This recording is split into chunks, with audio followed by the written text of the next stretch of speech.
मुख्यमंत्री एकनाथ शिंदे यांचा संवेदनशील स्वभावाचा प्रत्यय आज पुन्हा एकदा पाहायला मिळाला। ठाण्यातील कळवा पुलावर ऑटो रिक्षा उलटून झालेल्या एका अपघातात एका वृद्ध महिला जखमी झाली होती। मुख्यमंत्री या महिलेच्या मदतीसाठी स्वतः धावून गेले। लोकसभा निवडणुकीच्या 5व्या टप्प्यात उत्साहात मतदान सुरू होतं। सकाळी कुटुंबांसमवेत मतदान केल्यानंतर मुख्यमंत्री शिंदे ठाणे शहरातील विविध मतदान केंद्रावर जाऊन स्थितीचा आढावा घेत होते। ठाणे व त्यानंतर मीरा भाईंदर येथील मतदानाचा आढावा घेतल्यानंतर त्यांचा ताफा कळव्याकडे निघाला होता।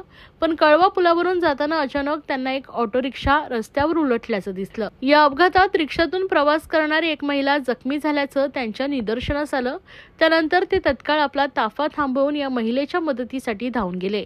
या महिलेने त्यांना आपल्या डोक्याला मार लागल्यामुळे गरगरत असल्याचं सांगितलं। त्यानंतर शिंदे यांनी त्यांना आपल्या गाडीतून पाणी आणून दिले, तसेच पुढील उपचारासाठी आपल्या ताफ्यातील पोलीस वाहन देऊन पीडित महिलेला कळवा रुग्णालयात दाखल करण्याचे निर्देश दिले। मुख्यमंत्र्यांनी ताफा थांबवून आपल्याला मदत केल्याबद्दल महिलेने मुख्यमंत्री एकनाथ शिंदे यांचे आभार मानले। तर मतदानाच्या दिवशीही जनतेची काळजी घेणारा मुख्यमंत्री या निमित्तानं ठाणेकरांना अनुभवायला मिळालाय।